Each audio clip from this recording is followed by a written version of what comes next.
سڵاو بەهاری عەرەبی چی بوو؟ بەهاری عەرەبی بۆچی کرا و ئایا خۆڕسک بوو یا موئامەرەیەک بوو دەستێکی بێگانەی لە پشتەوە بوو بۆ تێکدانی هەموو وڵاتانی عەرەب لەوە زیاتر کە هەیە. شۆڕش و ڕاپەڕینەکانی جیهانی عەرەبی یان ئەوەی دواتر بە بەهاری عەرەبی ناوبانگی دەرکرد بە سووتانی جەستەی گەنجێکی بێکاری تونسی بە ناوی محەممەد بوعزیزی دەستی پێکرد کە هێمای زیاتر لە سەدەیەک دەسەڵات و حکومڕانی ناکارا و ناداتپەروەر و پڕ لە توندوتیژی دەوڵەتی نوێی وڵاتەکەی بوو. ئەو دەوڵەتەی کە بە شکل مۆدێرن و سەردەمی و لە جەوهەردا پڕ لە نایەکسانی و پێشێلکردنی ئازادی و مافە سەرەتایەکان بوو. هۆکارە ناوخۆیی و دەرەکیەکان لە بەهاری عەرەبیدا بە جۆرێک تێکچڕژا کە هەرزوو ئەم بەهارە بەرەو پاییز و زستان و دوجار شکست ڕۆیشت. سەرەڕای ئەوەی بەشێکی هەرە زۆری دیکتاتۆرەکانی وڵاتانی عەرەبی بە شێوازی جۆرا و جۆر کورسی دەسەڵاتیان بەجێهێشت، بەڵام نەک هەر سیستمێکی سیاسی و کۆمەڵایەتی کارا و عادیلانەی دروست نەکرد، بەڵکو لە زۆربەی وڵاتاندا مەیلی توندڕەوی ئاینی و هاتنە سەرکاری گروپە تونداژۆکان بوو بە هۆکار و سەرنجامی شۆڕشەکان و هەر بۆیە کودەتا و دروستبوونی داعش و شلۆقی ژیانی ئابووری لە وڵاتانی بەهاری عەرەبی و توند و تیژتربوونی دەوڵەت و سیستمی سیاسی لەو وڵاتانە شکەتەیدا شۆڕش ڕووی نەدا بوو بە هۆکاری ئەوەی شۆڕشی جیهانی ئیسلامی و عەرەبی نەگات بە ئامانجەکانی خۆی. بەهاری عەرەبی یەکێکە لەو ڕووداوە گەورانەی کە لە سەرەتای سەدەی 21ەمدا سەر هەڵدەدا. بەهۆی ئەم بەهارەوە لە هەرێک لە وڵاتانی تونس و میسر و یەمەن و لیبیا و سووریا گۆڕانکاری گەورە ڕوودەدا. بەڵام گرنگترینیان بریتی بوو لە ڕووداوەکانی میسر کە لە دواییدا بە کۆدەتا کۆتایی پێهات. کۆدەتای میسر هەموو خەونەکانی ئیسلامیەکانی لە گۆڕنا و جۆرێک لە دیکتاتۆریەت و بێهیوایی لە ناو دنیای عەرەبدا بڵاو کردەوە. بەڵام ئایا دەرەنجامی شۆڕشەکان بەگشتی چی بوون؟ ئەبینین لە لیبیا پەرت و بڵاوی، لە سووریای خوێن ڕشتن، لە یەمەن حوسیەکان و شیعەکان دەسەڵاتیان بەسەر هەموو شتێکا گرت. دەرەنجام هەموو شۆڕشەکانی بەهاری عەرەبی بە شکستێکی زۆر گەورە کۆتاییان پێهات. ئایا ئەم شۆڕشانە خۆڕسک بوون یاخود تەدبیر کراو بوون بۆ تێکدانی هەموو وڵاتانی عەرەب؟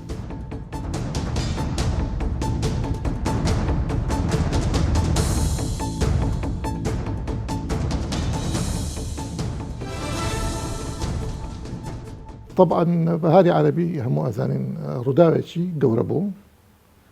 لە ئەوڵەوە لە تونسەوە بە شێوەیەکی خۆڕسک سەری هەڵدا و دوای تەشەنەیسەن بۆ وڵاتانی تر. حەزەکەم یەکەم پرسیاری ئەمە بێ، پێت وایە بەهاری عەرەبی شتێکی خۆڕسک بوو یا دەستێکی لە پشتەوە بوو ڕێکخستن بۆ ڕێکخراویان؟ هەڵبەتە شۆڕش هەر شۆڕشێ لە ئاستی دنیا کە سەری هەڵداوە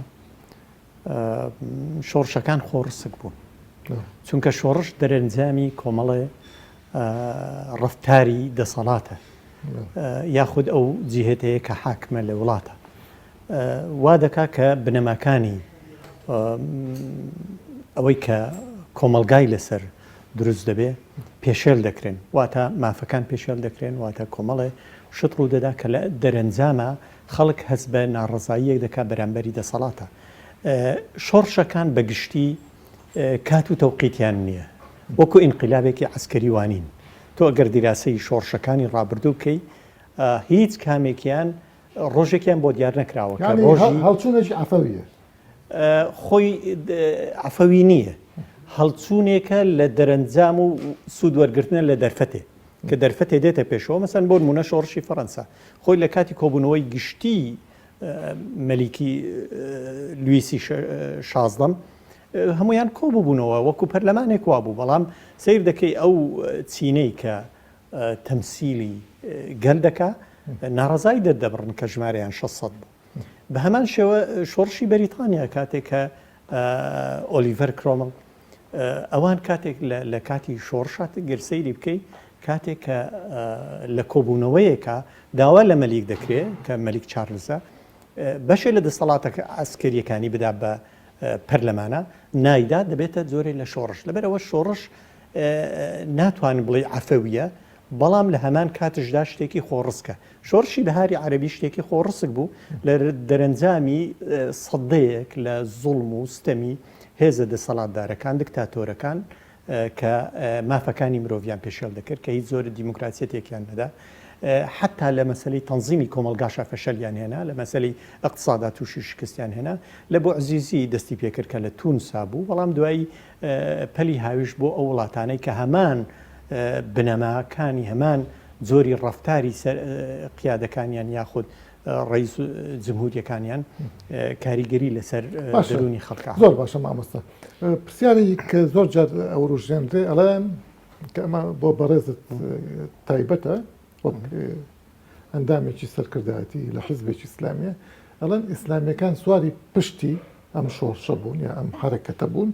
و ئەوان ئیستیغلالیان کرد بردیان بە ڕێگایەکە کە دوای قبول نەکراوە بوو ینی پێت وایە ئەمە ڕاست بێت بەو شێوەیە چونکە ئەوان ڕێکخراوتر بوون لە حیزبەکانی تر تۆ ئەگەر سەیری عالەمی ئیسلامی بکەیت معارەزەی حەقیقی خۆی لە ئیسلامیەکان دەبێنێتەوە ئەو تەیاری ئیسلامی بە شێوەیەکی گشتیەوە بە تایبەتی تەیاری ئیسلامی میانە ڕەو ئەو خەڵکن کە بنەماکانی مافی مرۆڤ بنەماکانی مافەکانی تاک بنەماکانی دەوڵەتداری بنەماکانی ئەمانەیان داوە بەگوێی خەڵکە واتە سەدەیەکە ئیش دەکەن لەسەر ئەوەی کەوا کۆمەلگا هۆشیار بێ کۆمەلگا بزانێت کە دەسەڵاتدارەکانیان ئەو دەسەڵاتدارانە نین کە بتوانن ئەم کۆمەلگایە بەڕێوە ببن لەبەرەوە ئیسلامیەکان مەغبوونترین خەڵک بوونەوە دەسەڵاتەکانش هەمیشە ئیسلامی میانە ڕەویان بە دوژمنی خۆزانیوە لەبەر ئەوەی چونکە ئەمان بنەمای هۆشیارکردنەوەی کۆمەلگایان داوە بەگوێی تاکەکانی کۆمەلگا بۆی ئیسلامیەکان سواری شەپۆر نەبوون ئەوە مەفهوم و چەمکێکی هەڵەیە بەڵکو ئیسلامیەکان سوودیان لە دەرفەتا وەرگرتووە کە هەمیشە شۆڕش سوود لە دەرفەتا وەردەگرێت ئەو دەرفەتەی کە دێتە پێشەوە ئەم دەرفەتەش هاتۆتە پێشەوە وە کۆمەلگای یعنی عالەمی ئیسلامیش بە شێوەیەکی گشتی کە لە ژێر نەیری هێزە دیکتاتۆرەکاندا بووە کە ئەسکەر لە زۆربەی وڵاتەکان قائیدی عسکەری قیادەی کردوون مافەکانی پێشێل کردوون و تەیاری ئیسلامی یەکێکە لەو تەیارانەی بە تایبەتی تیاری ئیسلامی میانە ڕەو داخوازیەکانی ئەو بۆ کە دیموکراسیەتێکی حەقیقی لە وڵاتەکان و جیهانی ئیسلامیە بەرجەستە بکرێت بۆیە تەیاری ئیسلامی لە کاتێکە بەهاری عەرەبی دەستی پێ کردووە ئەوان بەشێکی سەرەکی بوون وەکو دەینەمۆیەک بوون بۆ ئەم شۆڕش ڕخسەتم بە من ملاحەزەیەک بڵم ئەگەر ڕاست بێ ئەم قسەیە ئەو دووشە وڵاتی کە لە یەکەم جارە ئەم شۆڕشە بەهاری عەرەبی تیانە سەرەڵێ لە دوو لە ئیستیقرارترین وڵاتانی عەرەبین تونس و مسریان ینی مستەقر بوون وەزعی ئابووریان لە چاو ئەو ئابووری کە هەیەە کە هیچیان نەوتیان نییە هیچیان اقتصادیان نیە ینی وەزعیان لە ئێستا باشتر بوو پێت وایە هۆکارەکە اقتصادی سیاسی اینجا لە میسرا مەسەلەن مشکلێکی سیاسی نەبووانی ئازادی هەمیشێک لە ئازادی سیاسی هەر هەبووە خۆی لە هەردووکیانە دەتوانم بڵێ ئستقرارێکی ئەمنی لەسەر حیسابی مافەکانی خەڵک بووە چونکە مافی خەڵک نەدراوە لە وڵاتێکی وەکو تونس گەر سەیری بکەین یعنی خەڵک لە حالەتێکی واژیاوە کە هەم لە ڕووی اقتصادا ماڵوێران بووە چونکە بۆ عزیزی لە دەرەنجامی دەستنەکەوتنی کارا خۆی سووتاندووە نەک لە دەرەنجامی ئەمە بوو بێ ئەگەر ڕێژەیەکی ئەلمی وەرگین لە بەتاڵە لە دەخلی فەرد لە دیموکراسیە سیر دەکەین ئەم وڵاتانێک کە بۆ چوونی هەندێکیان وابێ کە وڵاتی پێشکەوتون استقراریان هەیە زۆرێک لە حالەتێکی مستەقڕی اقتصادی هێوانیە لە ڕووی علمیە ئەم دوو وڵاتانە نیارێکی زۆری پێ بوو ئەمە یەک دوو تۆ سیرکەی سەرکوتکردنی معارزین لە تونس و لە میسرا یعنی سەدەی منەظەمە بەردەوام بووە معارزین بە تایبەتی معارزینی حەقیقی چونکە بەشێک لە هێزە سیاسیەکان بوون بەڵام ئەم هێزانە هێزی معارز نەبوون هێزی پاشکۆی دەسەڵات بوون و بۆ چەواشەکردنی کۆمەلگا و بۆ چەواشەکردنی ڕای دەرەوەی وڵات ئێستا با بڵێن ئێمە بێنە سەر میسر تونس بە هەر حاڵ لە میسر با بڵێن سێرەکەین سعودیە و ئیمارات و ئەو وڵاتانی کە وڵاتانی ئیسلامین زۆر بە توندی دژی ڕاوەسان و دوای ئەوەش هۆی ئەوەی کە کودەتا بەسەر مرسیا بکرێت و ئەو نەتیجەی کە تا ئێستا بینین باشە ئەمە بۆ یانی خۆ ئەوی شەر ئیسلامی و ئەوی شەر تۆ سیرکە لە کاتی شۆڕشی فەڕەنسی طبعا ئەوانەی کە ڕوبەڕوو شۆڕشی فەڕەنسی بوونەوە چێ بوون مەمالیکەکان بوون لە بەریتانیا ئەوانەی ڕوبەڕووی شۆڕشی بەریتانیا بوونەوە چێ بوون مەمالیکەکان بوون هێزە مەمالیکەکان داخوازیەکانیان بریتە لە گۆڕانکاری ڕوونەدان لە جۆری سڵتە و جۆری پیادەکردنی ئەو مۆمارەسە سیاسی کە خۆیان دەیکەن. هەر هێزێک هەر حرەکەیە هەر بزوتنەوەیە کە لە دەرەوەی ئەمە دروست دەبێ و پێیان وایە کاریگەری لەسەر کۆشکەکەیان دروست دەکات یاخود لەسەر کورسەکەیان دروست دەکات ڕوبەڕووی دەبنەوە. تۆ لە دنیادا نەبووە شۆڕشێک کە دروست دەبێ شۆڕشی گەل لە مقابلا شۆڕشی دژی نەبێ شۆڕشی دژ هەیە یعنی ئەمە حالەتێکی طبیعیش هەموو شۆڕشەکانی دنیاە. وڵاتانی خەلیج بە تایبەتی ئیمارات و سعودیە بەشێکی لە مەترسیان لەسەر ئەو ئامانجانە بوو کە شۆڕشی بەهاری عەرەبی داهێنا بوون. ئامانجەکانی شۆڕشی بەهاری عەرەبیش بریتی بوون لە دیموکراسیەت و هەڵبژاردن و یەکێکی تر ئەوەیە کە ئەمان زۆری لە سیرعات لە نێوان وڵاتە عەرەبی خەلیجیەکانە هەیە. ئەوان پێیان وایە مەسەلەن قەتەر تەیارێکی ئیسلامی دەیجوولێنێ هەرچی سیاساتی قەتەر بیکە ئەوان دژی دەوەستنەوە بەشێکی لەوەی کە قەتەر دەعمی شۆڕشی بەهاری عەرەبی منافسە بێت لە بین سەلەفیەت و ئیخوان ئەمە خاڵێکی ترە کە سعودیە پێی وایە مەرجعی عالەمی ئیسلامی و مەکانەت و خۆی تەفەرودی کردووە بە قیادەکردنی ناوچەکە پێی وا بوو ئەم مەرجعیەتە لە دەست دەدا بەوەی کە تەیارێکی ئیسلامی ئەخیرە مەسەلەی ئیمێڵەکانی هیلاری کلینتۆن هاتە مەیدان بەپێی ئەو با بڵین ئیمەیلانە بێ ینی ئەمریکا بە قەست ئەمەی کردووە و بە قەستیش ئیسلامیەکانی هێناوەتە پێش لەم بابەتە ئیتر ئێمە چۆن بڵین ئەمە شتێکی خۆڕسک بووە. طبعا تۆ مەبەستت PSD 11 استراتیجیەکەی ئۆباما کە لەگەل کلینتۆنە بە حسابە کە بەشێ لە ئەعلامی ئەمریکی باسی لێەوە کردووە کە لە ساڵی 2010 ئۆباما تەوقعی لەسەر 11 استراتیجیەت کردووە. مەبەستمەوە نیە ئەم استراتیجیە کۆمەڵێک ئیمێڵی زۆری هیلاری بەڵێ من ئاگام لێلەوە ئاگام لێ ینی دەمەوێت بۆ ڕۆن بکەمەوە کە ینی بەشە لەوانەی کە بە تایبەتی ئیدعاءاتی ئینقلابچیەکانی مصر بۆ دش بە ئیخوان ئەمە بوو ئەمە باس لەوە دەکەن کە بەشە لەوە دۆزراوەتەوە هەندێک لە ڕێکخراوەکانی کۆمەڵگەی مەدەنی بەڵێ من ئاگام لێیە کە لە ئەمریکا باسییان لەوە کردووە کە هیلاری و ئۆباما هەردووچیان محکەمە بکرێن بەوەی کەوا داعمی ئیخوانیان کردووە لە مصر بۆ سەرهەڵدانی بەڵام ئەگەر داعمیان کرد خۆ هەر لە سەردەمی ئۆباما ئینقلاب بەسەر ئیخوان کرد بەڵام هیچ ڕەتدانەوەیەک یاخود ڕەتفعلێکی ئەمریکا لەم بابەتە نەبووە. ئەنجە ئەم استراتیجیەکە بەو شێوە نەبوو کە ڕەدعی سیسی بکە لە بیوەستێنێ لە ئینقیلابە مە پێچوانە ینی زۆر زەعیف بوو لەبەرەوە ئەمە ئەساسی نییە ینی ئەمە تەنها تانەدانە ینی ئەو ئیمێڵانە درۆ ئەزانم چۆنە بەشێ تۆ بڵێ لە سیاقی کە تۆ شۆڕش دەکەی وڵاتانی دنیا هەوڵ نادەن کە مەساڵحیان لەگەڵ بگونجێنن یاخود مەساڵحیان بخەنەوە ئەوانیە بەش لە پێش ئەو شەڕبوونەوەیان کردووە لەسەر ئەم بابەتانە بەپی ئەو ئیمێڵانە یانی نا ئەمە هیچ ئەساسێکی ئەگەر سێری گشتی شۆڕشەکە بکەین بەهاری عەرەبی سیرەکەین گورزێکی کوشندەی لە دنیای ئیسلام بەگشتیدا خۆی تۆ ئەوەی کە زۆر گرنگە لە شۆڕشە دروستکردنی ئەو ڕایە لە لای خەڵکا کە شۆڕش بەردەوامە بەڕای من شۆڕشی بەهاری عەرەبی کۆتایی نەهاتووە.